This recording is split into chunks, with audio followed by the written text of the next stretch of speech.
네, 안녕하세요. 저는 단국대학교 병원의 정신건강의학과 교수로 있는 이정재입니다.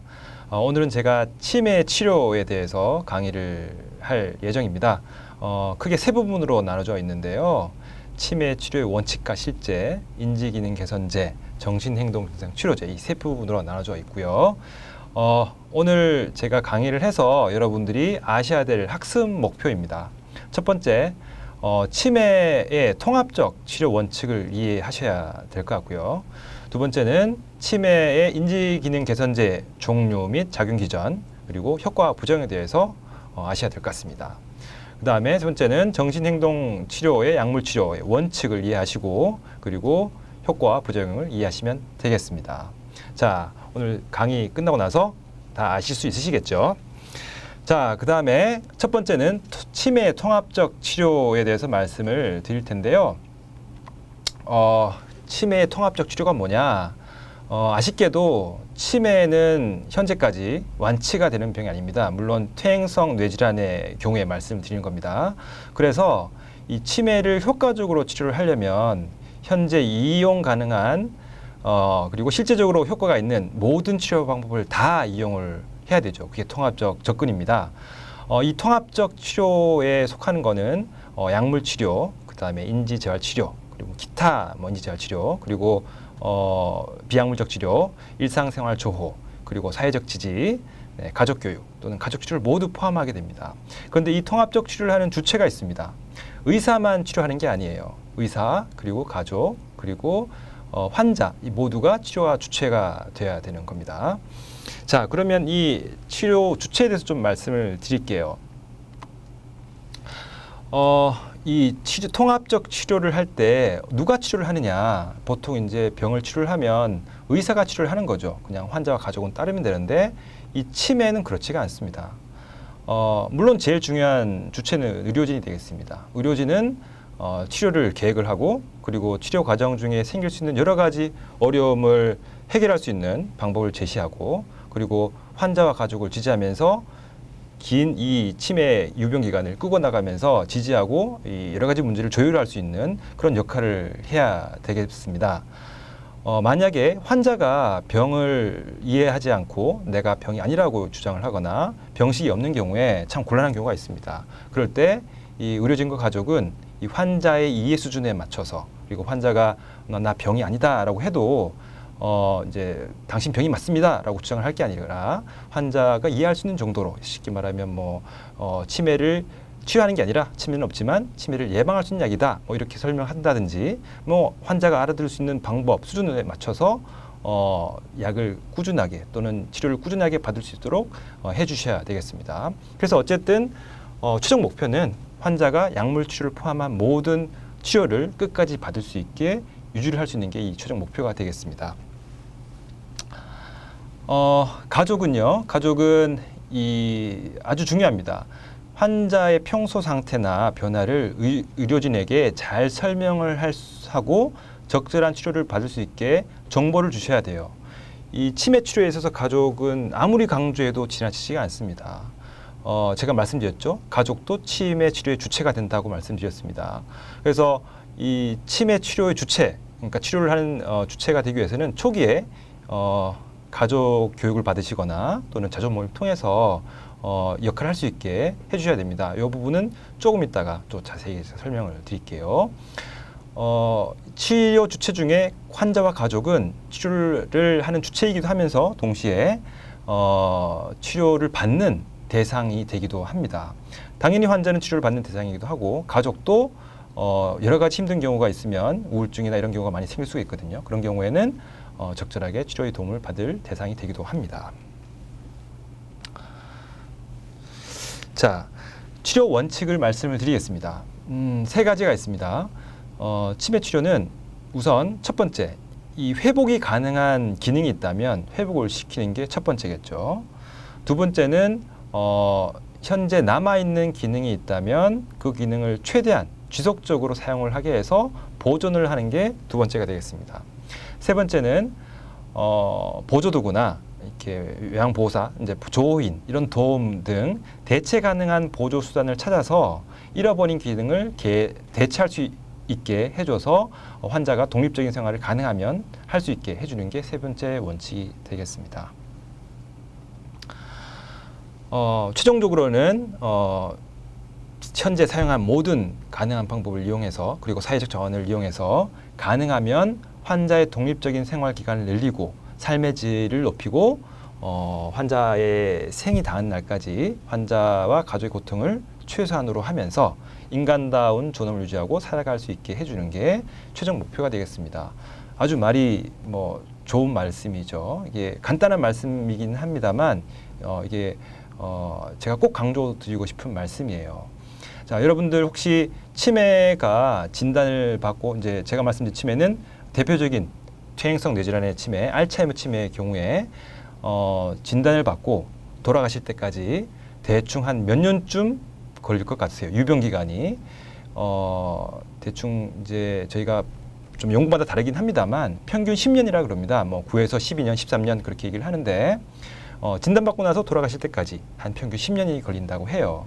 그러면 저희가 이제 한 절반 정도, 그러니까 전반기 대충 봐서 전반기는 환자분을 어떻게 약을 쓰거나 좀 이렇게 조금 도와주거나 예를 들면 일주일에 한 번씩 가서 반찬을 해준다든지 또는 잠깐 도와준다든지 그래서 독립적인 생활을 어느 정도 가능을 한 시기입니다. 그런데 그 절반이 지나가게 되면 후반기 3분의 1이 지나가게 되면 누군가 도움이 지속적으로 필요하게 됩니다. 매일 누군가 돌봐주시거나 아니면은 요양시설에 가시거나 그렇게 해야 되는 시기가 오는 거예요. 독립적인 생활이 안 되는 거죠. 그래서 평균 이제 치매가 70세 때 진단을 받았다고 쳤을 때 한 10년의 기간 동안 이 약을 드시면서 지내셔야 되는데 이 전반기의 기간, 독립적인 기간을 가능하면 늘리시는 게 그래서 환자가 진단을 받았다 할지라도 약을 쓰시면서 이 통합적 치료를 하시면서 사랑하는 가족 그리고 익숙한 자기 집에서 그 인간다운 편안한 삶을 사시는 기간을 늘릴 수 있게 하는 게 이 치료의 가장 중요한 목표가 되겠습니다. 그게 결과적으로 환자의 고통도 줄이고 가족의 고통도 줄이고 사회 전체적으로 국가 전체적으로 봐서 비용도 줄이는 게 되기 때문에 이 열심히 제가 오늘 말씀드릴 통합적 치료, 인지기능 개선제, 약물 치료, 정신증 증상 치료제를 어떻게 써야 된다. 이 말씀을 드리는데 이 최종 목표를 생각하시면서 강의를 들으시면 되겠습니다. 자, 그러면 치매 치료를 어떻게 시작할 것인가? 치료 계획을 수립할 때 먼저 중요한 거는 정확한 치매 진단이 돼야 되겠죠. 그래서 이제 치매 진단을 할 때 중요한 건 치매의 신뢰할 수 있는 의료기관에서 치매 진단을 받으셔야 됩니다. 그 치매 진단을 하기 위해서는 내영상 검사를 포함한 의사의 면담, 진찰, 그리고 신경심리검사를 모두 포함해서 진단과 간변 진단까지 그래서 치매 원인까지 확인하는 그 절차가 필요하고요. 이게 이제 제가 한 번씩 그 사례를 보면 치매를 진단하고 치료를 했다고 하는데 CT나 MRI를 전혀 찍지 않았어요. 그냥 진단을 했다고 하는데 전혀 그런 검사 없이 그냥 약을 쓰는 경우도 간혹 저희가 보기도 합니다. 사실은 이제 그렇게 되면 정확한 치매 원인을 알 수가 없는 거죠. 그래서 이 치매 원인, 그래서 이게 퇴행성 뇌질환이냐, 아니면 혈관성 뇌질환이냐, 혈관성 치매냐, 아니면 머리에 물이 차서 생기는 치매냐, 그 원인에 따라서 그 치료 방법이 달라지고 예후도 달라집니다. 그래서 진단에 따라서 경과가 예후가 달라지기 때문에 치매를 정확하게 진단하고 나서 그 앞으로 예상되는 경과에 대해서도 가능하면 환자와 가족들에게 정확하게 설명을 해 줄 수 있어야 되겠습니다. 어떤 것을 평가를 할까요? 환자에게서 평가를 해야 될 건 당연히 환자가 얼마나 기억력이 떨어지느냐, 인지기능 저하 때문에 생기는 여러 가지 일상생활의 문제가 어느 정도 있느냐를 우선 평가를 해야 되겠죠. 그래서 기억력이 떨어지는데 최근에 얘기했던 기억력만 떨어지는지 아니면 예전 기억, 몇 년 전에, 수십 년 전에 아들 이름도 기억을 못하는지 또는 지남력이 떨어져서 시간만 모르는지 아니면은 집 근처에 뭐 수포나 미장원 같은 데 잘 못 가는지, 뭐 아니면 집을 나가면 금방 길을 잃어버린다든지, 이런 인지 기능 때문에 생기는 저하 때문에 생기는 일상생활의 장애를 파악을 하셔야 될 것 같고요. 그다음에 두 번째는 인지 기능뿐만 아니라 우울증이나 또는 성격 변화 또는 뭐 환청, 환각, 망상 등 같은 정신병적 증상, 그리고 난폭한 행동, 뭐 이런 정신 행동 증상도 확인을 하셔야 되겠습니다.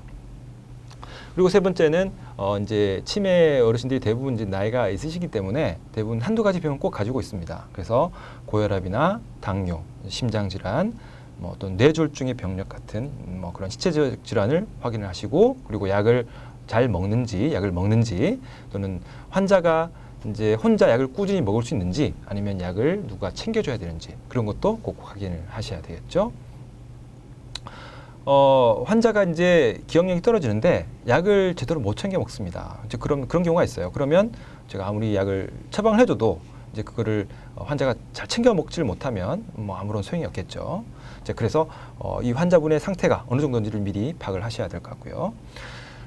그리고 이제 환자가 일상생활을 하는 데 있어서 이제 사회생활, 뭐 모임에 가는지, 또는 가정생활에서 살림을 살 수 있는지, 설거지를 혼자 하는지, 뭐 그 청소를 혼자 하는지, 또는 뭐 냉장고에 음식이 있으면 그걸 데워서 먹을 수 있는 정도인지, 아니면은 혼자 세수나 또는 뭐 속옷을 갈아입을 수 있는 정도인지, 그런 신체 활동과 관련된 어떤 기능을 확인을 하셔야 됩니다. 그래서 치료를 결정을 할 때 어떤 것을 고려해야 될 거냐 하면, 첫 번째는 이제 치료를 할 때 충분한 연구를 통해서 근거가 확인된 치료가 제공되어야 되겠습니다. 혹시 여러분들 그 주위에서 치매 예방약이라고 한 10번 맞으면 몇십만 원 주면, 치매 주사 한 10번 맞으면 치료가 예방된다, 혹시 그런 이야기를 들어본 적이 있으신지 모르겠습니다. 당연히 말이 안 되는 거겠죠. 이제 그런 이제 그 근거 없는 그런 치매 예방 치료, 뭐 그런 게 이제 간혹 환자분들이, 어르신들이 주사를 맞고 또는 약을 먹고 있는 경우가 있어요. 그래서 꼭 치매 치료를 할 때는 근거가 있는, 과학적 근거가 있는 치료가 제공되어야 된다. 그리고 제가 좀 전에 말씀드렸다시피 환자를 평가할 때 인지기능, 뭐 정신행동 증상, 신체활동, 이제 그런 환자의 병정 기능과 현재 환자의 치매 단계를 고려해서 환자에게 개별화된 목표와 증상에 맞는 치료를 적용을 해야 되겠죠. 그리고 제가 가족이 치료 대상이 되기도 한다고 했습니다. 그래서 가족에 대한 개입을 고려를 하셔야 됩니다. 가족들은 치매를 처음 진단받을 때 굉장히 불안해하세요. 이걸 앞으로 어떻게 해야 되느냐, 치매가 진단됐는데 내가 뭐 가족이 또는 딸, 아들이 뭘 어떻게 해야 될지 굉장히 난처해하고 당황스럽고 혼란을 겪는 경우가 많습니다. 그래서 진단을 처음 받으실 때 치매 가족 교육, 치매 교육 프로그램의 필요성을 제일 많이 느끼세요. 그리고 그 교육 프로그램 효과도 진단받을 초기에 가장 큽니다. 그래서 진단 받을 때 가족 또는 조인, 간병인에게 교육 프로그램을 받을 수 있도록 계획을 세워줘야 하고요. 이제 그럼으로써 환자분들의 스트레스를 또 줄 수 있고, 또 가족분들의 스트레스를 줄 수도 있습니다. 가족이 스트레스 안 받고 환자분을 잘 모실 수 있게 도와주시는 것이 곧 환자가 치료를 계속 받을 수 있게 유지를 할 수 있는 가장 중요한 방법이 되겠습니다. 만약에 평가를 했더니 가족이 너무너무 이제 고생을 하시다가 뒤늦게 진단을 받으셨어요. 그래서 거의 이제 막 그 며느리가 우울증도 생기고 딸이 거의 뭐 아무것도 할 수 없는 그런 우울증 상태에 있는 경우에, 그런 경우도 간혹 있습니다. 그런 경우에 필요하다면 약물 치료를 포함한 뭐 여러 가지 치료적 개입을 권유하시거나 고려를 할 필요도 있겠습니다. 그리고 치매 치료를 시작을 하게 되면 주기적으로 이 환자가 약을 먹는 그 효과가 얼마나 지속되는지 주기적인 모니터링이 필요합니다. 처음에는 뭐 정신행동 증상이 이제 심할 때는 이제 그런 약을 썼을 때 크게 부작용도 없고 효과가 있다고 판단되더라도 시간이 지나가게 되면 초기에 처음 봤던 그 약 용량이 센 것처럼 느껴질 수가 있습니다. 부작용이 생겨서 자꾸 처진다든지 또는 나중에 또 뭐 이렇게 몸이 뻣뻣해지거나 떨리거나 그런 부작용이 또 생길 수가 있습니다. 그래서 치료를 꾸준히 진행하면서 이 약물 치료 또는 여러 가지 인지재활 치료를 유지를 계속할 것인가 아니면 다른 방법을 써서 뭐 수정할 것인가 그런 것을 주기적인 모니터링을 통해서 결정이 되어야 됩니다. 그러려면 가족들이 평소의 모습을 잘 의료진에게 설명을 해 주셔야 되겠죠. 그래서 그러려면 앞서 말씀드린 것처럼 초기에 이 치매 증상이 어떤 건지 또는 뭐 여러 가지 중간에 어떤 증상이 생길 수가 있는 건지 약을 먹었을 때 어떤 부작용이 생길 수 있는 건지를 잘 알고 계셔야 가족들이나 조인이 의사 선생님한테 의료진한테 그걸 보고를 할 수가 있습니다. 모든 것은 아는 것만큼 보입니다. 모르면은 말씀을 해주시지 않으세요. 그래서 제가 외래에서 환자분을 보다 보면 가족분들이 두 가지 부류가 있습니다. 어떤 분들은 뭐 한 달, 두 달 이제 약을 받으러 오시면서 선생님 지난번이랑 똑같아요. 약 그대로 주세요. 뭐 계속 뭐 1년, 2년 계속 똑같은 분이 계신 반면에 어떤 가족은 아주 자세하게 설명해 주신 분 계세요. 얼마 전에 나갔는데 뭐 좀 어떻게 좀 이렇게 나빴고 좋았고 기억이 좋아진 것 같고 또 나빠진 것 같고 또는 뭐 잠을 잘 못 잤고 뭐 이런 여러 가지 세세한 이야기를 저한테 잘 해주신 분이 계십니다. 그러면 이제 의사 입장에서는 사실은 잘 말씀해 주신 가족분의 얘기를 듣고 이 환자분 상태가 좀 좋아졌다, 나빠졌다, 아니면 뭐 뭔가 안 좋은 상황이 생겼다 이런 걸 판단을 해서 약을 조절하거나 또 환자분한테 또 가족분한테 설명을 해줄 수 있는 그런 근거가 됩니다. 기회가 되는데 그게 아니면 그냥 똑같이 환자가 변화가 돼도 똑같은 약만 처방을 하게 되는 경우가 있죠. 그래서 가족분들은 평소의 상황을 잘 파악하셨다가 의사 선생님한테 잘 설명을 해줄 수 있을 정도로 이렇게 교육을 받으시고 치매에 대해서 알고 계셔야 된다는 겁니다.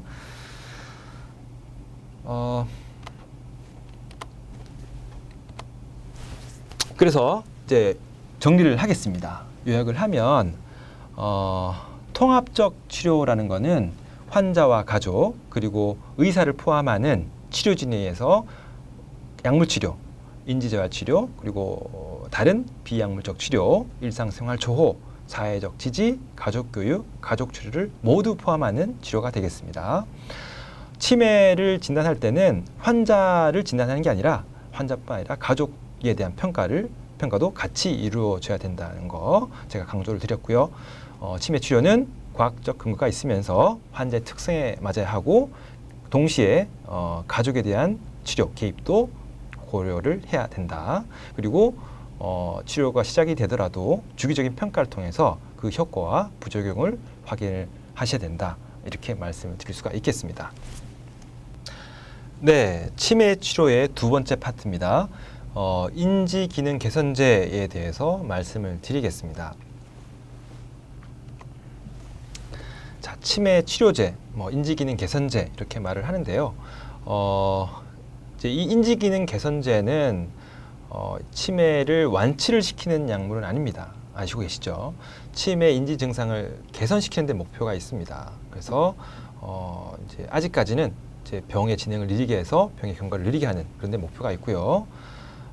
근데 그게 이제 뭐 치매가 완치가 안 되는데 무슨 의미가 있느냐? 사실은 그게 아니라 치매 증상을 완화시키고 악화된 것을 지연시킴으로써 아까 말씀드렸죠. 전반기 그러니까 환자분의 그 독립적인 생활의 그 기간을 늘릴 수가 있는 겁니다.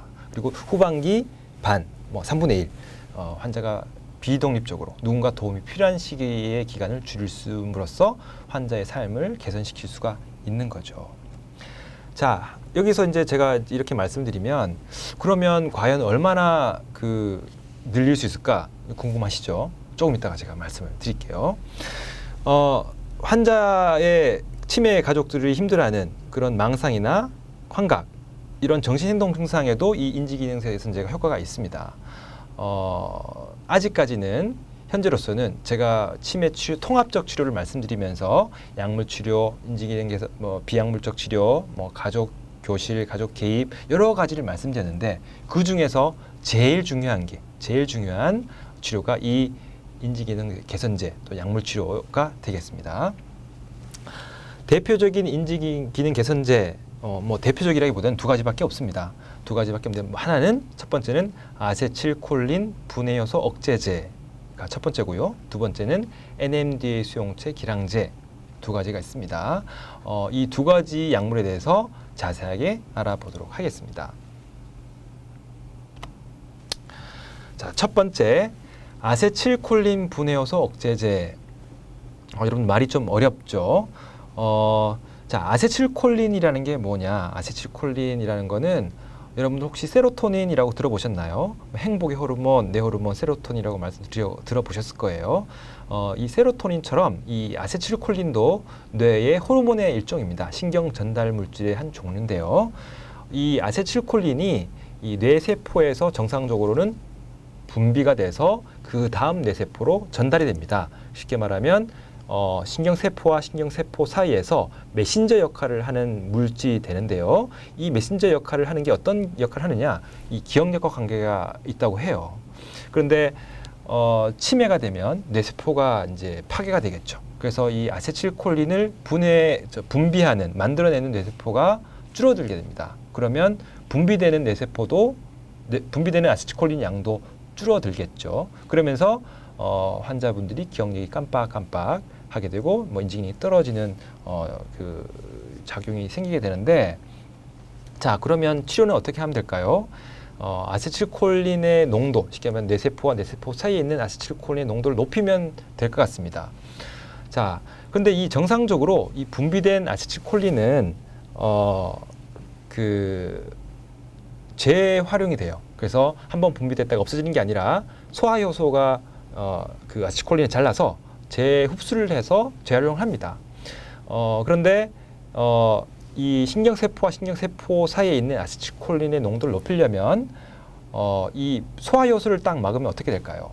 그러면 한번 분비된 아세틸콜린이 분해가 되지 않겠죠. 그리고 계속 남아 있을 겁니다. 신경세포와 신경세포 사이에. 그러면 뇌세포는, 만들어내는 뇌세포는 실제로 줄어들었을지 몰라도 신경세포 사이에 있는 아세틸콜린 양은 소화가 안 되니까, 분해가 안 되니까 높아지는 효과를 가지게 되겠죠. 그게 아세틸콜린 분해 효소, 쉽게 말하면 소화하는 효소를 억제하는 약물이 되겠습니다. 그게 아세틸콜린 분해 효소 억제제가 되겠습니다. 그래서 아세틸콜린 농도가 높아지면서 인지기능 개선의 효과를 가지게 되는 겁니다. 혹시 이해를 하셨나요? 예, 조금 복잡합니다만 뭐 자세히 생각해 보시면 뭐 간단합니다. 어쨌든 분해하는 걸 막아서 신경세포 사이에 있는 농도를 높인다. 네, 그렇게 생각하시면 되겠습니다. 아세틸콜린 분해 효소 억제제는 현재 지금 사용하고 있는 약물이 세 가지밖에 없어요. 아주 간단합니다. 세 가지밖에 없어요. 이 첫 번째는 도네페질, 제일 먼저 개발이 되고 제일 많이 쓰고 있습니다. 현재 상품명은 아리셉트라는 약물인데요.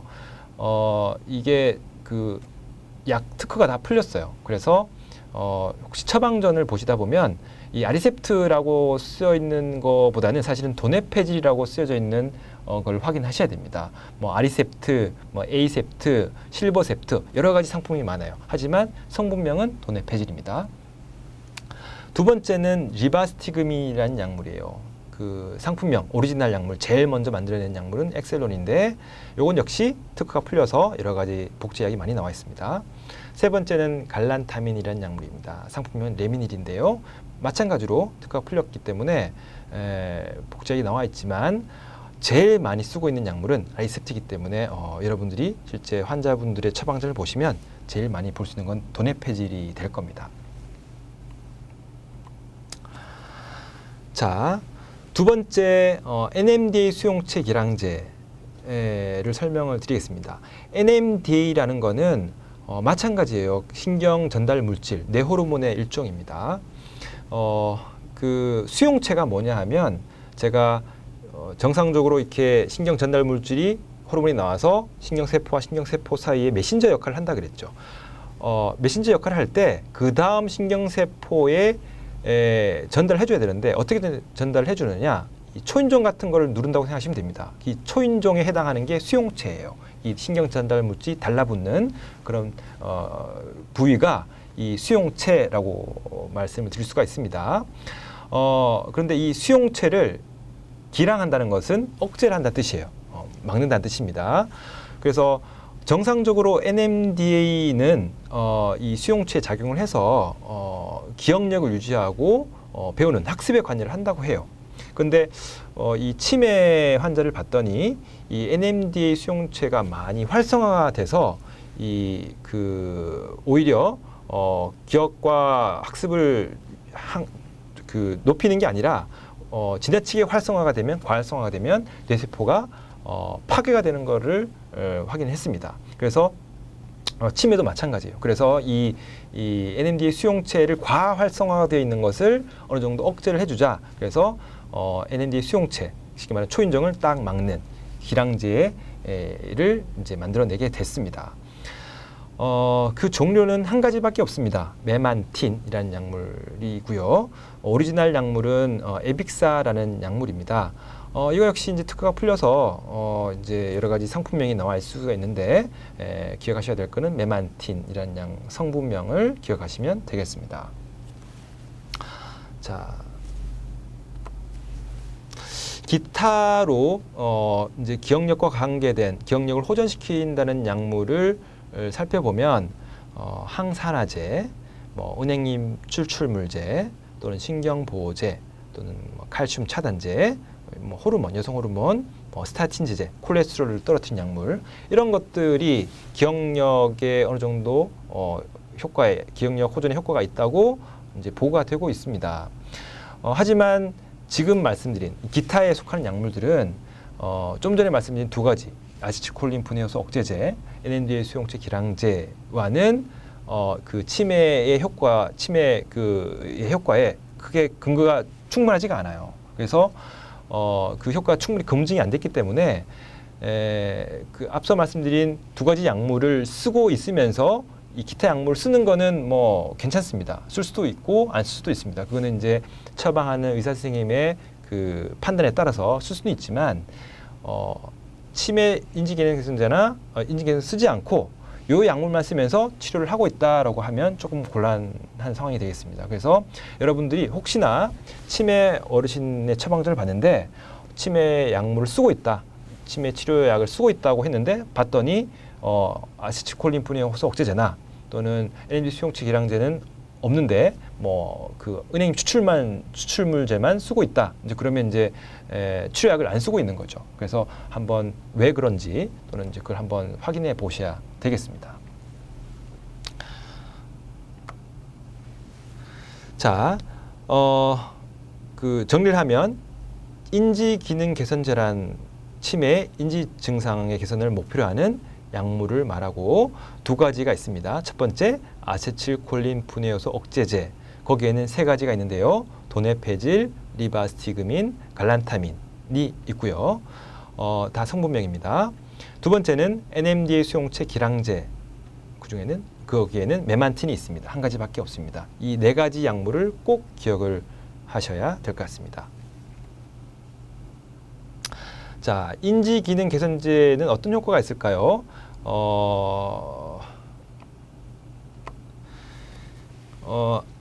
아세틸콜린 분해효소 억제제를 투여하면 초반에는 인지 기능이나 일상생활이 호전이 됩니다. 초기에는요. 그런데 이제 계속 호전되는 게 아니라 시간이 지나가면서 그 효과가 줄어들고 그다음에 그 또 환자분의 경과에 따라서 자꾸 기억력이 떨어지는 그런 걸 확인할 수가 있습니다. 제가 초반에 그 병의 진행을 느리게 할 수 있다고 말씀드렸습니다. 그게 아주 의미가 있다고 말씀을 드렸는데 얼마 그러면 이제 병의 진행 정도를 느리게 할 수 있냐? 봤더니 한 짧으면 6개월, 길면 한 2년 정도 병의 진행을 느리게 할 수가 있다고 해요. 그냥 제가 2년, 6개월, 2년 이렇게 말씀드리면 에게 그거밖에 안 돼? 이렇게 말씀을 할 수 있을지 모르겠어요. 그런데 제가 말씀드렸죠. 10년이라는 유병 기간 중에 전반기 반, 4, 5년, 6년 기간을 2년을 더 늘린다고 한다면 그거는 결코 짧은 기간은 아닐 겁니다. 그리고 그 기간 동안 환자분이 충분하게 독립적인 생활을 유지할 수 있다면 환자나 가족으로서는 굉장히 긴 시간이 될 수도 있습니다. 이 인지기능 개선제의 효과는 병의 초기에 가장 효과가 커요. 그래서 아주 초기에 발견하신 분들은 이 약을 쓰게 되면 보호자들이 이제 오히려 좋아졌다고 사람이 또렷또렷해지고 이제 뭐 그 기억도 좋아졌다고 말씀을 하는 경우가 꽤 많습니다. 근데 이제 그게 시간이 1년, 2년 지나가면 점점 좀 떨어지게 되죠. 그리고 이제 기억력뿐만 아니라 망상이나 뭐 의심하는 거 또는 이제 환각 뭐 그런 정신행동 증상에도 이 인지기능 개선제가 효과가 있기 때문에 그 루이체 치매 같은 경우에는 특히 환각, 망상에 이 인지기능제를 꼭 쓰셔야 되겠습니다. 자, 이게 병의 경과인데요.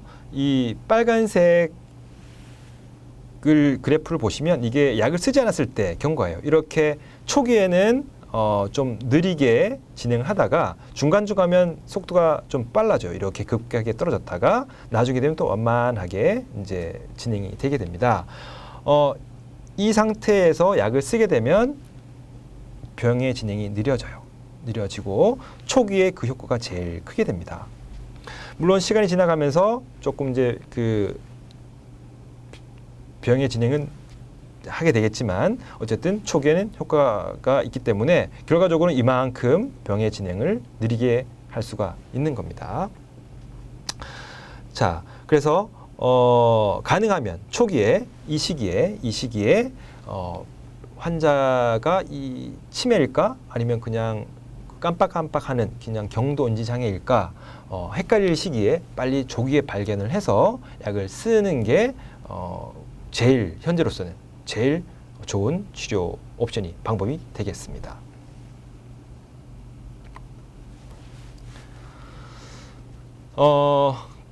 이제 인지기능 개선제는 어떤 치매 진단 유형에 따라서 조금 적응증이 달라요. 지금 제가 이제 말씀드린 대부분의 내용은 이제 퇴행성 뇌질환, 대표적인 퇴행성 뇌질환인 알츠하이머 치매의 경우에 해당이 되는 이야기입니다. 그래서 다른 치매의 경우에는 조금 이제 적응이 해당이 안 될 수도 있는데 혈관성 치매의 경우에는 대부분 알츠하이머 병의 그 적응증을 받은 인지기능 개선제를 쓸 수가 있습니다. 대부분 이제 약을 쓰면 효과도 이렇게 보이고요. 루이체 치매 같은 경우에도 마찬가지로 알츠하이머 치매의 경우에 마찬가지로 아세틸콜린 분해효소 억제제를 사용을 할 수가 있습니다. 그런데 흔치 않은 치매죠. 드문 치매 중에 퇴행성 뇌질환 중에 드문 치매, 전축두엽 치매, 이제 기억력이나 인지기능의 저하보다는 먼저 성격의 변화가 생기는 그런 치매가 되겠는데 그런 치매의 경우에는 이런 인지기능 개선제 효과가 크지 않다고 합니다. 그래서 약을 써도 그 효과가 없고 적응증도 이제 받지를 못했습니다. 그리고 치매 정도에 따라서 치매 진행 정도에 따라서 또 쓸 수 있는 약물이 조금 다릅니다. 현재 인지기능 개선제들 중에서 아세틸콜린 분해효소 억제제는 대부분 경도, 그러니까 초기 중기의 치매에 쓸 수가 있습니다. 그리고 NMDA 수용체 기량제, 이 메만틴은 중간 이후, 그러니까 중등도 및 중증, 그러니까 중간 이후부터 약을 쓸 수가 있어요. 단 아세틸콜린 분해효소 억제제 중에서 도네페질과 엑셀론 패치 제제는 중증 치매에도까지 사용을 할 수가 있습니다. 그렇게 허가를 받았습니다. 자, 정리를 하면 현재까지 인지기능 개선제를 쓰는 것이 치매 환자를 위한 가장 강력한 최선의 치료가 되겠습니다. 아세틸콜린 분해효소 억제제는 주로 알츠하이머 치매의 경우에 사용하지만 혈관성 치매나 루이체 치매에도 효과가 있습니다. 아세틸콜린 분해효소 억제제는 경도와 중등도 치매에 사용이 되고요. 메만틴은 중등도와 중증 치매에 사용할 수가 있습니다. 예외가 있다고 그랬습니다. 단 아세틸콜린 분해효소 억제제 중에 도네페질과 엑셀론 패치의 경우에는 처음부터 끝까지, 초기부터 말기까지 약을 쓸 수가 있다고 말씀을 드렸습니다. 자, 이제부터는 제가 그 네 가지 약물, 인지기능 개선제 네 가지 약물을 하나하나 좀 설명을 드리고 그 효과와 부작용을 말씀드리겠습니다. 첫 번째, 도네페질이 되겠습니다. 그 오리지널 약물은 아리셉트가 되겠고요. 오리지널 약물을 보면 이렇게 그 노란색으로 표시가 되어 있는 데 보시면 아리셉트라고 적혀 있어요. 뭐 5mm, 10mm가 있는데 10mm는 10이라고 적혀 있고요. 근데 이제 이게 워낙 요즘 복제약이 많기 때문에 뭐 큰 의미는 없습니다만 어쨌든 오리지널 약물은 이렇게 생겼습니다. 적응증은 경도에서 중증, 쉽게 말하면 초기부터 말기까지 알츠하이머병의 경우에 쓸 수가 있습니다. 효과상 측면도 마찬가지고요. 자, 용법은 하루 한 번 자기 전에 드시라고 저희가 권유를 드려요. 초기 용량은 5mm로 시작을 하고요. 4에서 6주간 쓴 뒤에 큰 부작용이 없으면 10mm까지 올릴 수가 있습니다.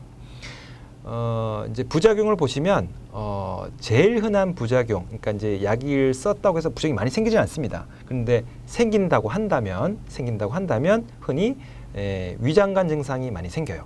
그러니까 여러분들 위장관 증상이라 하면 어떤 게 있을까요? 이제 입으로 먹는 거, 쉽게 말하면 이제 밥맛이 떨어지고 소화가 안 되고, 그다음에 메스껍고 토하고, 그다음에 뭐 설사나 변비, 뭐 이런 게 이제 위장관 증상이 되겠는데, 이런 위장관 증상이 잘 생길 수가 있습니다. 그리고 뭐 흔하지 않는 부작용은 크게 여러분들 생각을 안 하셔도 될 것 같아요. 제일 흔한 부작용, 그러니까 생긴다면 생길 수 있는 흔한 부작용은 위장관 증상이다. 오신구토, 설사, 간혹 두통이나 뭐 어지럽다, 잠이 많이 온다, 이런 뭐 약간 갈아진다, 이제 그런 부작용이 생길 수가 있는데 흔하지는 않습니다. 이 부작용은 대부분 약을 안 쓰다가 처음 시작할 때 생기고, 그리고 약을 증량할 때 이 부작용이 생겨요. 그리고 초기에 좀 생겼다 하더라도 적응을 하게 되면 대부분 이제 이 부작용이 없어집니다. 그래서 큰 문제가 안 됩니다. 이 부작용 때문에 약을 못 쓰는 경우는 거의 없습니다. 자, 근데 이제 여기서 제가 하나 말씀드릴 내용이 있는데, 용법이 하루 한 번 자기 전이라고 말씀을 드렸어요. 이제 자기 전으로 말씀드렸는데, 그 어르신들이 약을 잘 못 챙겨 드세요. 못 챙겨 드시고 자꾸 잊어버립니다. 그런데 봤더니 혈압약은 늘 먹고 있어서 아침에 꼭 드세요. 혈압약은 아침에 꼭 늘 챙겨 드시는 약물이라서 아침 혈압약 꼭 드시는데 저녁에 약을 한 번 더 드시라고 처방했더니 저녁 약은 적 빠뜨리는 겁니다. 자, 그런 경우에는 저는 개인적으로 그냥 혈압약으로 같이 드시라고 말씀을 드려요. 그냥 같이 한꺼번에. 뭐 물론 이제 이 부작용의 빈도를 좀 줄이려고 저녁에 드시라고 하는 건데, 뭐 그렇게 해서 자꾸 잊어버리는 것보다는 아예 아침에 드시게 해서 안 빠뜨리게 해서 드시는 게 훨씬 더 환자한테는 이득이 되기 때문에 아침에 드셔서 큰 문제가 없다면 그렇게 드시도록 말씀을 주셔도, 그거야 이제 환자분 상태에 따라서, 제가 아까 말씀드렸죠, 환자분이 약을 잘 먹는지 또는 환자분이 혼자 잘 생활할 수 있는지 그걸 파악해서 적절하게 용법은 변을 할 수도 있습니다. 그래서 제 경험을 말씀드렸고요. 두 번째는 엑셀론입니다. 엑셀론인데요. 엑셀론은 이렇게 생겼습니다. 캡슐로 되어 있고요. 요 특징은 패치 모양의 약물이 있습니다. 그래서 동전, 500원짜리 동전만한 크기예요. 이제 크기가 좀 다른 두 가지 그 약물 용도가 있는데, 이 약물의 적응증은 경도에서 중등도, 그러니까 초기부터 중간까지 약을 알츠하이머의 경우에 쓸 수가 있습니다. 그런데 이제 제가 패치는 중증까지 쓸 수가 있다고 말씀을 드렸죠. 캡슐약은 하루에 2번 쓰도록 되어 있습니다. 단 패치는 하루 한 번만 붙이면 되죠. 그래서 여러분들 한번 생각해 보세요. 이제 캡슐약은 하루 2번 먹어야 되고, 그 다음에 아리셉트, 좀 전에 말씀 도네페질은 하루 한 번 먹어도 돼요. 어느 거를 의사 선생님은 더 편하게 쓰시겠어요? 하루 한 번만 먹는 게 더 편하겠죠. 그래서 이제 사실은 이제 말씀드린 것처럼 도네페질이 제일 편하게 쓸 수 있는 약물이에요. 그리고 도네페질은 한 번 쓰면 말기까지 쭉 쓸 수가 있기 때문에 이제 큰 문제가 없이 쓸 수가 있고, 리바스티그민 캡슐약 같은 경우에는 중간 이유가 넘어가게 되면 보험 적응증이 안 되기 때문에 약을 좀 바꿔야 되는 그런 상황이 생길 수가 있습니다. 그래서 패치로 바꾸거나 또는 뭐 다른 약을 바꿔야 돼서 이제 그런 불편한 점이 좀 있습니다. 이제 부작용 패치를 붙이실 때 주의할 상황이 있는데요. 패치는 하루 한 번 붙이시는 거예요. 일정한 시간에 붙이시면 됩니다. 일정한 시간에 붙이시면 되고 붙일 때는 이전에 붙였던 거를 떼셔야 돼요. 간혹 이제 계속 붙이시는 분이 계시는데 떼셔야 돼요. 그리고 저는 개인적으로 이제 패치를 붙이실 때 이게 이제 헷갈리는 경우가 있어요. 그래서 붙일 때 저는 날짜를 좀 이렇게 쓰라고 그렇게 합니다. 그래서 이제 이게 언제 붙였는지 확인할 수 있게 그렇게 말씀을 드리고요.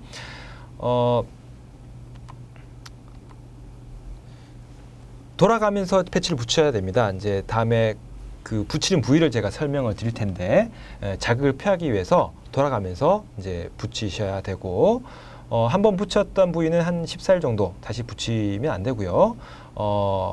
그 패치가 떨어진 경우에는 다른 남아있는 약을 붙이고 그 원래 교체해야 되는 시기에 교체를 하셔야 되겠죠. 패치를 잘라 붙이거나 그러시면 당연히 안 됩니다. 보시면 이렇게 패치 붙이는 부위가 있습니다. 어깨, 등, 허리, 가슴 부위에 붙일 수가 있고요.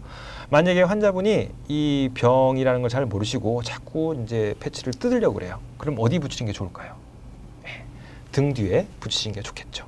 그러면 이제 손이 안 닿으니까요. 자, 부작용을 말씀을 드리면요. 부작용은 제가 도네페질의 경우에 위장관 증상이 많이 생긴다 그랬습니다. 여러분들 아세틸콜린 분해효소 억제제 부작용은 다 비슷하다고 생각하시면 돼요. 위장관 증상이 잘 생깁니다. 오심구토, 소 안 되고, 그런 증상이 설사, 이런 게 잘 생기는데, 이 리바스티그민 캡슐 약의 경우에는 도네페질보다 조금 더 그 빈도나 증상 부작용의 그 증상이 조금 심하다 그래요. 그런데 패치는 그 비작용의 빈도나 그 심한 정도가 도네페질과 비슷하다고 합니다. 그래서 흔하게 생길 수 있는 부작용 역시 이제 위장관 증상이고요. 패치의 경우에는 다른 부작용이 생길 수가 있습니다. 어떤 부작용이 생길 수가 있을까요? 이제 어르신들이 보면 이제 그 피부가 좀 건조한 경우가 많아요. 그래서 패치를 붙이다 보면 이게 이제 그 건조한 피부에다가 이제 끈적이 같은 게 붙어가지고 가려움증을 많이 호소를 합니다. 그래서 심하면 알레르기처럼 이렇게 뻘겋게 되는 경우가 있어요. 이제 그렇게 되면 약을 바꿔야 되겠죠. 바꿔야 됩니다. 자, 세 번째입니다. 아세틸콜린 분해효소 억제제의 세 번째 갈란타민입니다. 상품명 오리지널 약물 상품명은 레미닐이고요. 이렇게 캡슐처럼 생겼어요. 적응증은 경도에서 중등도, 중간까지 이제 알츠하이머의 경우에 쓸 수가 있고요. 이 약은 하루 한 번 드시면 됩니다. 이 약은 이제 제일 마지막에 이제 시장에 나왔는데요. 제일 많이 이제 제일 좀 적게 이제 그 쓰고 있어요. 그래서 간혹 보실 수 있을 겁니다. 부작용은 마찬가지입니다. 말씀드렸죠? 위장관 증상이 생길 수가 있습니다. 자, 넘어가겠습니다. 자, 제가 이번에 말씀드릴 내용은 NMDA 수용체 기량제 한 가지밖에 없다 그랬습니다. 메만틴. 오리지널 약물 상품명은 에빅사고요. 이렇게 생겼어요. 이제 모양이 M이라고 하는 글자와 10이라는 글자가 있는데 이렇게 생겼고요. 적응증은 이제 말씀드렸죠. 중간 이후부터 쓸 수가 있습니다. 중등도부터 중증의 알츠하이머 병에 쓸 수가 있고요. 하루 2번 복용을 하셔야 돼요. 초기 용량은 5ml인데요. 조금씩 늘려서 하루 2번 먹게 되고요. 부작용은요. 그 아세틸콜린 분해효소 억제제보다는 이렇게 부작용이 크게 없습니다. 생긴다면 초조 증상이 나타날 수가 있다. 그리고 심하면 환각도 나타날 수도 하는데요. 거의 보지를 못했어요. 그래서 아세틸콜린 분해효소 억제제보다는 크게 부작용의 빈도가 적습니다. 네. 자, 인지 기능 개선제를 쓸 때 조심하셔야 되는 게 이제 부작용이 생기는지 안 생기는지 꼭 확인을 하셔야 됩니다. 자, 여러분들 혹시 이제 제가 아까 아세틸콜린 분해효소 억제제의 경우에 부작용이 생기는 게 약을 쓰지 않다가 처음에 쓰는 경우에 그리고 약을 용량을 급격하게 올리는 경우에 부작용이 잘 생긴다고 그랬습니다. 자, 그럼 제가 한번 예를 들어 보겠습니다. 치매로 진단받으신 어르신이 한 2, 3년 정도 약을 드셨다고 합니다. 그러니까 약을 드시고 있다고 해요. 그런데 갑자기 이제 막 구토, 뭐 밥맛 떨어지고 구토하고 뭐 이런 이제 증상이 막 생겼습니다.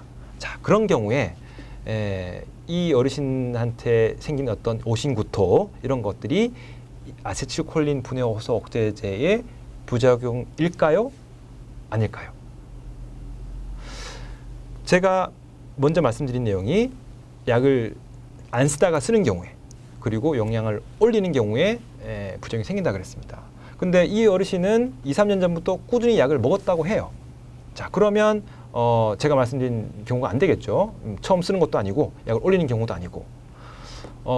하지만 치매 어르신들은 조심하셔야 되는 게 약을 혼자 드신 경우에 잊어버리십니다. 약을 꾸준히 먹고 있다. 2, 3년 전부터 처방받았다 하더라도 약을 중간에 잊어버리고 안 드시는 경우가 있어요. 그러면 약을 뭐 일주일, 2주일 빠졌다가 그 다음날 갑자기 또 약을 먹게 되면 용량이 확 올라가게 되는 효과가 되죠. 그럼 또 이제 부작용이 생길 수가 있어요. 또는 어르신들이 약을 먹었는지 안 먹었는지 헷갈려서 하루 2, 3번 먹는 경우가 있습니다. 매일 먹는다 하더라도 하나를 먹어야 될 걸 뭐 잊어버리고 또 2번, 3번 먹는 경우가 있어요. 그런 경우에는 또 2, 3년을 약을 썼다 하더라도 부작용이 생길 수가 있습니다. 그래서 치매 어르신이 아세틸콜린 분해 효소 억제제, 인지 개선제를 쓰고 있는 경우에 갑자기 오신구토가 생겼다면 부작용이 아닐까 한번 의심을 해봐야 되고, 이제 그게 아니라면 그 다른 신체적 질환, 뭐 위염이라든지 아니면 다른 뭐 식중독 이런 것들이 아닌가, 또는 다른 내과적인 질환이 아닌가를 확인하셔야 되겠죠. 그래서 부작용이 생긴 경우에 이제 약물의 부작용이 아닌가, 또는 뭐 다른 신체적인 질환, 또는 다른 뭐 오신구토를 생길 수 있는 다른 약물을 병용을 하지 않은지 그걸 확인을 해 보셔야 되고, 그 부작용이 심하면 그런 담당 의사 선생님하고 상의를 하셔야 되겠죠. 부작용이 맞다면 약을 줄이거나 또는 뭐 용량을 조절하거나 그렇게 해서 다시 치료를 하셔야 될 것 같습니다. 자, 정리를 하겠습니다. 현재 사용하고 있는 인지기능 개선제는 부작용이 있더라도 대부분 가볍습니다. 그래서 있다고 하더라도 제일 흔한 부작용은 위장관 증상, 오신구토, 설사고요. 처음 약을 복용하거나 그리고 약을 용량을 올릴 때 이런 오신구토, 설사가 생기고요.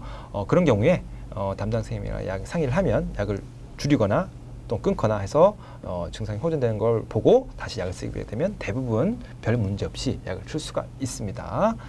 예, 이렇게 해서 정리를 하겠습니다. 네, 치매 치료 세 번째 파트입니다. 정신행동 증상 치료제에 대해서 이제 설명을 드리겠습니다. 치매를 앓고 계시는 분을 모시고 있는 가족들은 많이 힘들어하시죠. 근데 힘들어하는 이유가 치매의 환자의 기억력이 떨어져서, 예를 들면 뭐 물었던 걸 떠묻고 또는 뭐 이제 날짜를 잘 모르고 뭐 이런 것들 때문에 물론 힘이 들어 하시거나 고통을 받아 하시기도 합니다. 근데 사실은 보호자분들이 더 힘들어 하시는 거는 이 정신행동 증상, 쉽게 말하면 다른 말씀드리면 뭐 화를 낸다든지 짜증을 낸다든지 또는 자꾸 의심을 한다든지 뭐 그런 증상 때문에 사실은 보호자분들이 더 힘들어 하세요.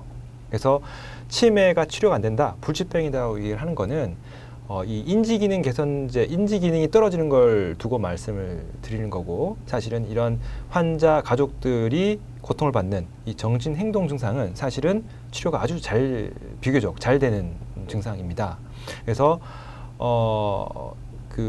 저번 시간에 말씀드렸던 인지기능 개선제는 초기에는 효과가 좋고 좀 호전이 되기도 합니다만 시간이 지나가면서 자꾸 떨어진다고 말씀드렸죠. 인지기능은요. 하지만 치매에서 보이는 망상, 환각, 환청, 이런 수면장애, 이런 정신행동 증상, 보호자분들을 괴롭히는, 부담을 가중시키는 이런 정신행동 증상은 약물 반응이 굉장히 좋고 적절한 약물 치료로 호전이 되기 때문에 가족들의 부담을 많이 줄일 수가 있습니다. 그래서 치매 평가에 있어서 말씀드렸죠. 인지기능뿐만 아니라 이 정신행동 증상을 확인하고 적절한 약물을 쓰는 게 굉장히 중요하다. 그렇게 말씀을 드릴 수가 있겠습니다. 이 정신행동 증상을 치료하기 위한 약물은 약물을 쓸 때 원칙이 있습니다. 원칙. 꼭 강조드리고 싶어요. 사실은 이제 이 세 번째 부분에서 제일 중요한 부분이 되겠습니다.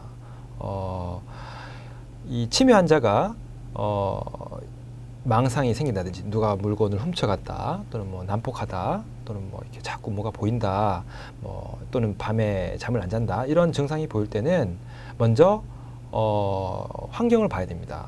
또는 신체적 문제 또 스트레스 있는지 이제 그런 것들을 먼저 평가한 후에 그런 환경의 변화를 주고 또는 일상생활의 습관을 교정해주고 또는 뭐 최근에 생긴 스트레스를 좀 없애주고 이제 그런 약을 쓰기 전에 비약물적인 어떤 치료 개입을 먼저 해야 되는 게 원칙이에요. 그리고 증상이 심하거나 급박한 경우에는 약물을 사용을 할 수도 있습니다. 하지만 그 원인에 대한 그 왜 그런 정신 행동 증상이 생겼을까에 대한 평가를 반드시 하셔야 되는 거죠. 약물 치료는 대부분 이제 증상을 효과적으로 줄일 수가 있습니다. 하지만 모든 증상이 약물 치료의 대상이 되는 건 아닙니다. 그래서 최적의 용량을 찾기 위해서 이제 환자 증상을 잘 확인하고 전문가의 도움을 꼭 받으셔야 됩니다. 자, 원칙을 정리를 하면 이렇습니다.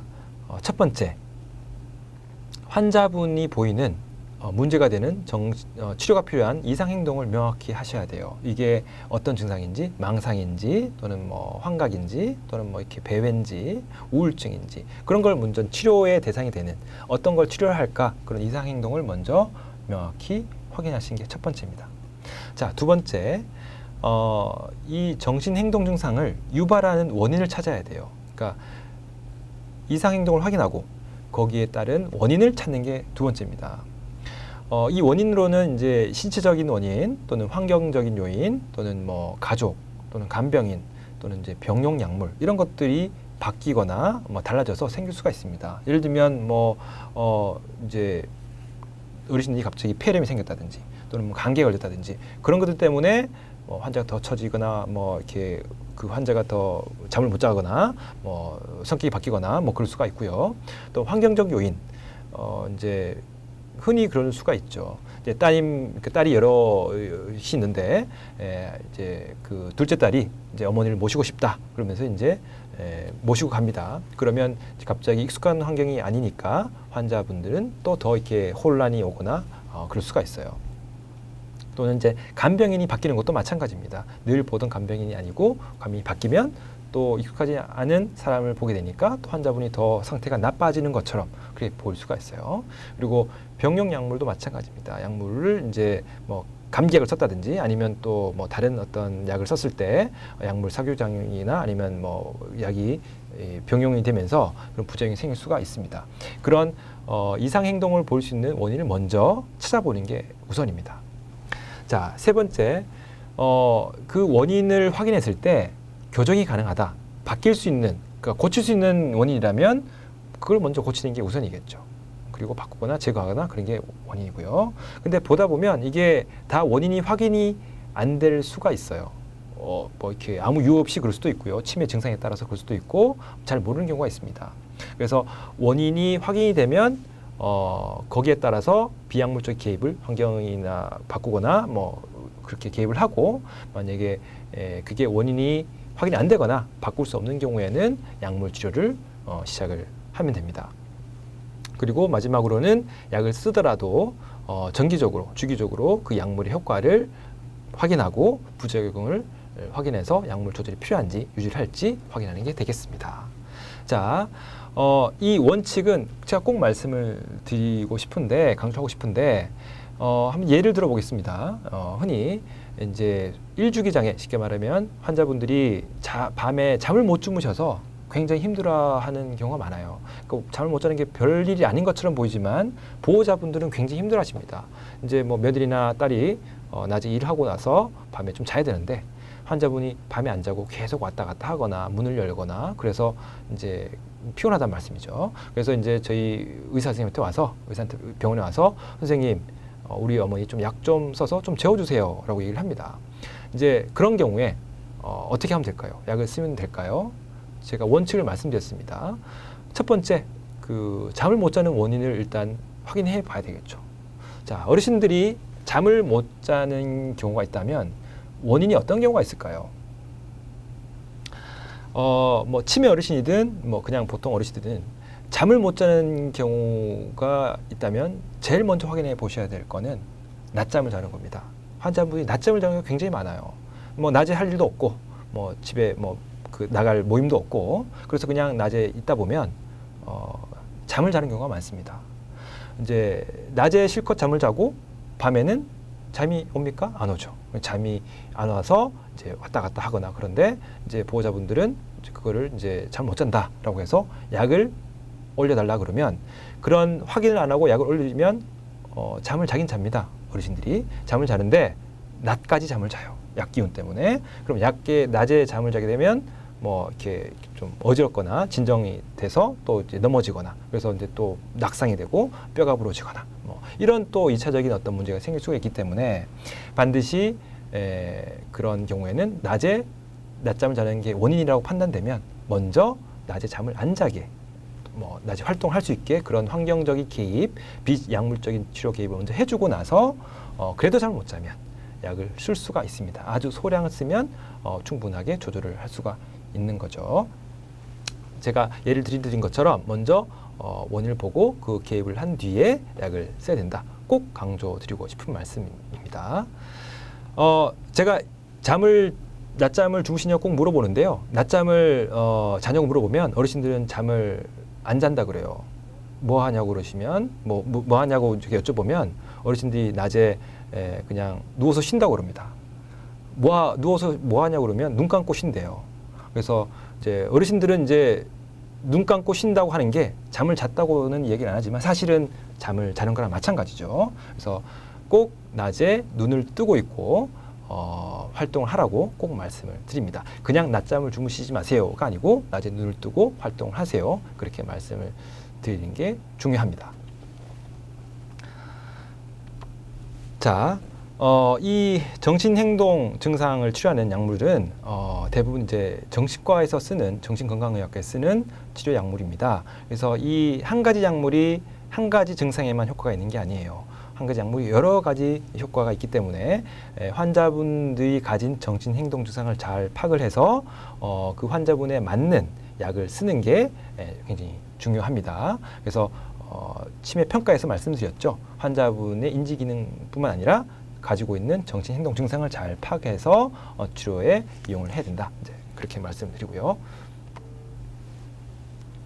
자, 어떤 약물이 있을까요?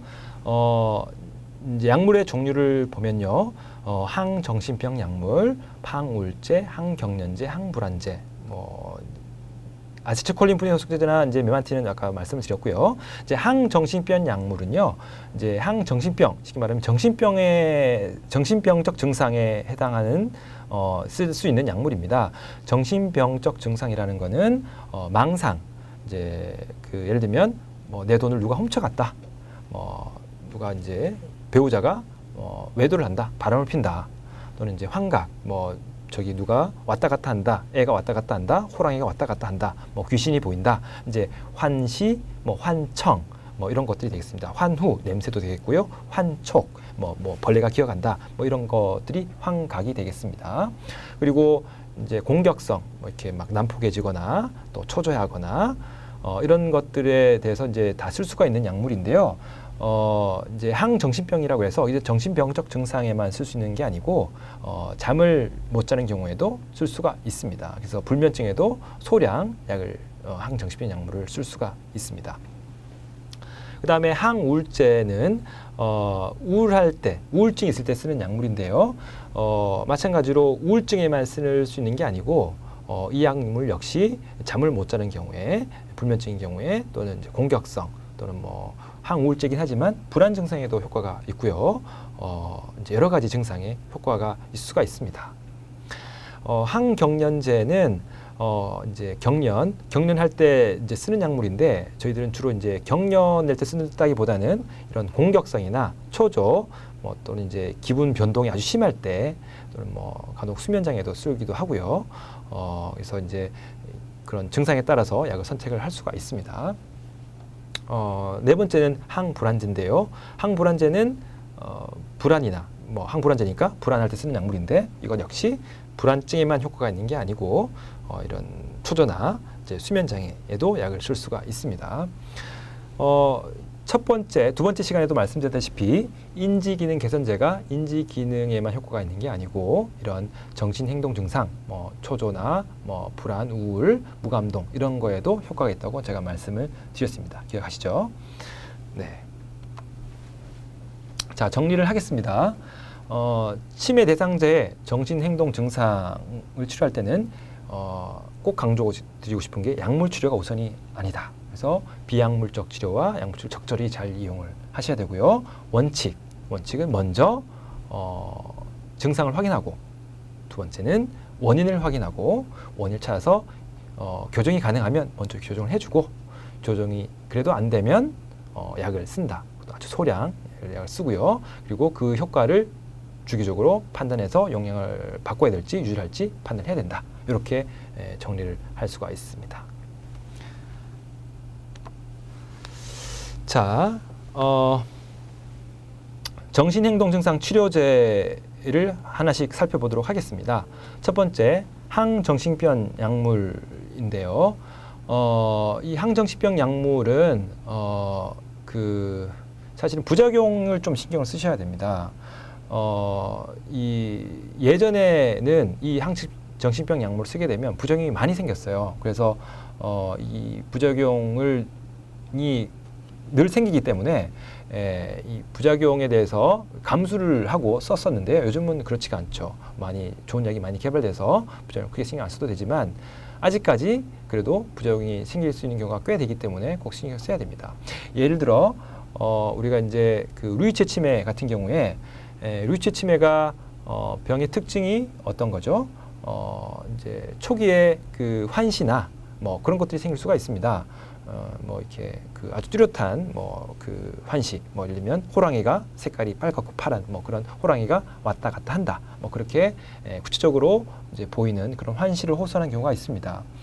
이제 그런 환시를 보이니까 당연히 이제 정신병적 증상이지 않습니까? 그래서 항정신병 약물을 초기에 쓰는 경우가 있을 수가 있는데 이제 루이체 치매의 경우에는 그런 항정신병 약물을 쓰게 되면 부작용이 아주 크게 심하게 생겨요. 그래서 혼돈도 오고 이제 그런 몸이 뻣뻣해지거나 그런 추체외로 증상, 파킨슨 증상이 생기면서 상태가 확 나빠지는 경우가 생기기 때문에 그런 경우에는 항정신병 약물보다는 우선 인지기능 개선제를 먼저 쓰고 항정신병 약물이 필요하다면 소량 쓸 수가 있습니다. 자, 항정신병 약물의 효과는 이런 그 망상 아까 말씀드린 망상, 환각에도 효과가 있고 초조하거나 뭐 난폭하거나 공격성 이런 것들에도 주로 쓸 수가 있고요. 이 항정신병 약물을 쓸 때는 이제 소량으로 시작을 해서 부작용이 생긴지를 확인하면서 용량을 증량을 해야 되겠고 또 가능하면 짧은 기간 쓰고 약을 이제 끊는다고 그렇게 생각을 하셔야 됩니다. 이제 종류로는 이제 크게 두 가지가 있습니다. 정형과 비정형이 있는데요. 이제 정형 항정신병 약물은 이제 예전부터 쓰던 약물들이에요. 그래서 할로피리돌, 크로노프로마진 이런 약물들이 있는데요. 왜 정형이라고 얘기를 하냐 하면 과거부터 늘 썼던 약물은 제가 말씀드렸죠. 부작용이 늘 생기는 겁니다. 그래서 이제 늘 이제 약을 쓰다 보면 몸이 뻣뻣해진다든지 얼굴 표정이 없어진다든지 손이 떨린다든지 진전이 생긴다든지 그런 부작용이 늘 생겼기 때문에 항정신병 약물 쓰면 이 부작용이 늘 생기는구나. 그래서 정형입니다. 근데 이제 최근에 나온 이제 약물들은 그런 부작용을 이제 크게 없앴어요. 없는 부작용이 없애서 이제 새로운 약물들은 이제 좀 이렇게 부작용이 조금씩 다른데 약을 쓰니까 효과는 그대로인데 부작용이 잘 안 생기는 겁니다. 그래서 이상하다. 이게 정형적이지 않네. 비정형이다. 그래서 이제 비정형 항정신병 약물이 된 거예요. 그래서 2세대 뭐 항정신병 약물이라고 하고 그렇습니다. 그래서 그런 새로운 약물들은 이런 그 추체외로 증상, 몸이 뻣뻣하거나 뭐 이렇게 손이 떨리거나 그런 증상은 잘 생기지는 않습니다만 약물마다 좀 부작용의 어떤 양상이 조금씩 달라요. 그래서 그런 약물로는 이제 리스페리돈, 올란자핀, 클로자핀, 쿠에타핀 이런 약물들이 있는데 이제 이런 약물의 이름을 세세하게 다 뭐 기억을 하시면 좋겠지만 기억을 안 하셔도 상관이 없습니다. 사실은 그렇게 있다라고 쓰시면 되고요. 약물마다 그런 이제 부작용의 프로파일, 부작용의 이제 이 다르기 때문에 이제 처방하는 의사 입장에서는 약 효과도 고려를 해야 되고 그 약을 쓸 때 부작용도 고려를 합니다. 예를 들어 환자분이 이제 항정신병 증상도 있고 잠을 좀 많이 못 잔다. 이제 그러면 약을 부작용 중에 잠이 좀 오는 약물을 선택하면 꼭 먹고 알 먹고 한 가지 약물을 써서 효과도 보고 부작용도 쓰고 그래서 이제 그렇게 쓸 수가 있겠죠. 또는 봤더니 이제 환자분이 좀 이렇게 좀 몸이 좀 크고 이제 당뇨도 있고 이제 그러면 약물 중에 혈당을 좀 올 수 있는 그런 부작용이 있는 약물이 있어요. 이제 그런 경우에는 이제 약물 좀 그걸 좀 빼거나 선택을 하지 않거나 그렇게 할 수가 있겠죠. 그래서 어떤 약물을 쓸 것인가, 환자분한테 이런 약물 저런 약물을 쓸 것인가는 순전히 그 의사 선생님의 경험과 그 약물 선호도에 딸려져 있습니다. 그래서 그렇게 약을 선택할 수 있도록 보호자분들이나 가족들이 잘 정보를 제공해 주시는 게 중요하다고 말씀을 드릴 수가 있겠습니다. 말씀드린 것처럼 이제 정형 항정신병 약물의 부작용은 이제 그 추체 애로 증상 또는 이제 파킨슨 증상을 볼 수가 있는데요. 얼굴 표정이 없어지고 몸이 뻣뻣해지고 손이 떨리고 그런 걸 생각하시면 되겠습니다. 제일 심각한 이제 부작용은 이제 약을 오래 썼을 경우에 지연성 운동 장애라고 하는데 요 부작용은 사실은 한번 생기면 잘 회복이 안 되는 경우가 있어요. 그래서 조심해서 쓰셔야 됩니다. 그래서 반드시 쓸 때는 소량 쓰고 끊는다는 걸 고려하고 이제 쓰셔야 된다는 거. 비정형 항정신병 약물은 말씀드린 것처럼 약물마다 부작용의 양상이 다 다릅니다. 그래서 약을 선택을 할 때 그 부작용과 효과를 보고 선택을 할 수가 있겠습니다. 세세한 거는 이제 여러분들을 다 아실 필요는 없고 의사 선생님에 따라서 이제 쓸 수 있도록 잘 말씀을 주시면 될 것 같습니다. 자, 두 번째 항우울제입니다. 항우울제는 말씀 그대로 우울할 때 쓰는 약물인데요. 이제 우울증만이 아니라 초조나 불안증, 잠을 못 자는 경우에도 쓸 수가 있습니다. 이제 마찬가지로 두 가지 종류가 있는데요. 사만계 항우울제. 이제 삼환이라는 거는 약물 구조상 고리 모양이 세 개가 있다. 그래서 사만계 항우울제고요. 예전부터 쓰던 약물입니다. 아미트립틸린 대표적으로 노트립틸린 이런 약물들이 있는데 요즘은 이제 우울증의 치료로는 잘 쓰지를 않습니다. 이렇게 잠을 못 자거나 또는 통증이 있거나 그런 경우에 좀 쓰는데요. 예전에 쓰던 약물들이고요. 두 번째 새로 개발된 약물도 있습니다. 이 선택적 세로토닌 재흡수 억제제. 세로토닌 익숙하시죠? 그 행복의 호르몬 세로토닌을 재흡수하는 억제제, 쉽게 말해서 세로토닌을 올릴 수 있는 그런 약물인데요. 이런 약물들은 사만계 항우울제가 가진 효과는 그대로 가지면서 부작용은 많이 없어졌어요. 없애서 이제 아주 부담 없이 쓸 수가 있습니다. 그 약물로는 벨락팍신, 시탈로프람, S시탈로프람, 프록세틴, 파록세틴, 서트랄린 여러 가지 종류가 굉장히 많습니다. 마찬가지로 이제 약의 이름을 다 여러분들이 다 외우시거나 그러실 필요는 없겠지만 대충 이런 게 있다. 네, 그렇게 이해를 하시고 넘어가시면 될 것 같습니다. 항우울제 부작용은 예전에 쓰던 약물들, 사만계 항우울제는 부작용이 좀 심한 편입니다. 대표적으로 입이 마르거나 졸리거나 그런 이제 변비가 생기거나 이제 그런 부작용이 생길 수가 있는데 제일 심각한 부작용은 심장 독성이 생길 수가 있다는 거예요. 그래서 부정맥이 오거나 이렇게 심박수 이제 그게 달라져서 그래서 이제 심장에 무리가 올 수 있는 경우가 있는데 이제 대부분 이제 저용량을 쓰게 되면 큰 문제가 없는데 어쨌든 이런 부작용이 생길 수가 있기 때문에 최근에는 말씀드린 것처럼 우울증의 치료로는 이 사만계 항우울제를 용량을 높이 쓰지는 거의 않습니다. 선택적 세로토닌 재흡수 억제제는 부작용이 크게 없습니다. 대부분 없습니다. 그래서 없지만 그래도 있다고 한다면 제가 아세틸콜린푸네오스 억제제 부작용에서 말씀드린 것처럼 위장관 증상이 잘 생길 수가 있어요. 오심구토, 설사 그런 게 잘 생길 수가 있고요. 간혹 초조하거나 안절부절 못하거나 또는 잠이 안 올 수도 있고 또 잠이 많이 올 수도 있고 그런 증상이 생길 수가 있어요.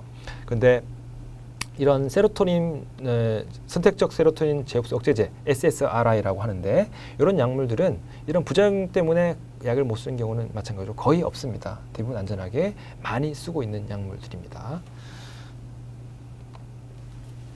자, 세 번째 항불안제입니다. 항불안제는 불안할 때 쓰는 약물인데요. 이제 불안뿐만 아니라 이제 잠을 못 자는 경우 그리고 공격성 이런 경우에도 약을 쓸 수가 있고요. 종류로는 벤조다이제핀계 약물이 가장 흔히 처방이 되고 있습니다. 굉장히 종류가 많아요. 흔히 처방된 약물로는 로라제팜, 다이아제팜, 알프라졸람, 크로나제팜, 그러니까 팜으로 끝나는 경우가 많습니다. 팜, 그렇죠. 그래서 이런 약물들이 흔히 쓰이고 있습니다. 부작용으로는 이 항불안제가 제가 수면 장애, 그러니까 불면증에도 쓴다고 말씀드렸죠. 이렇게 불안을 줄여주기도 하지만 약을 쓰면 잠이 좀 옵니다. 그래서 이제 간혹 민감하신 분들은 약을 쓰게 되면 하루 종일 잔다, 이렇게 얘기하기도 하시고 졸려서 이제 힘들다.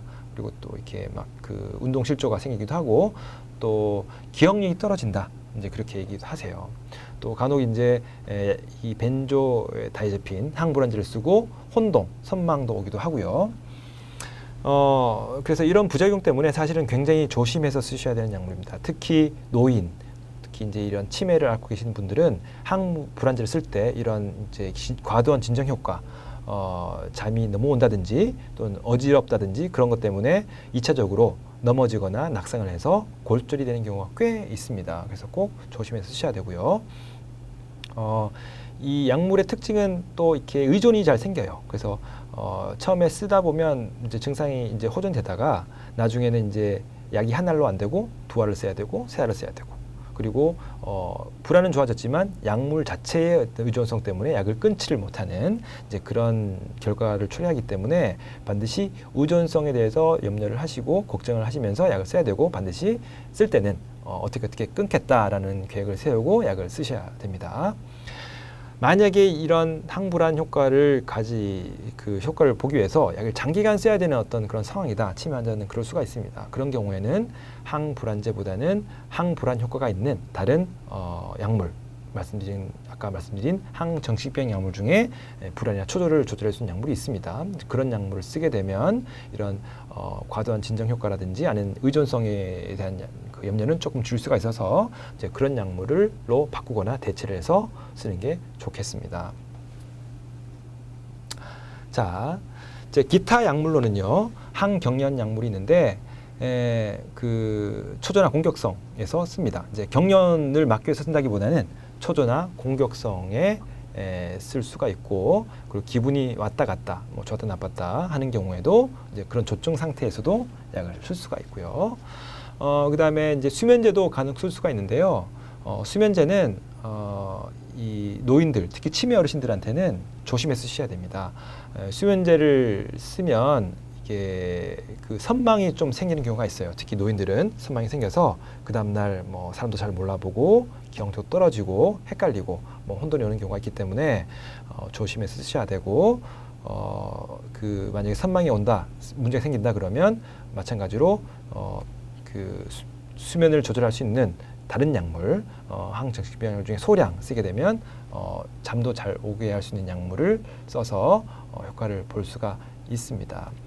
요즘은 이렇게 약을 처방을 하다 보면 그 병원에서 약 처방전을 다 줍니다. 주고 약품 설명서도 같이 딸려서 주더라고요. 그래서 이제 간혹 보호자분들이 물으세요.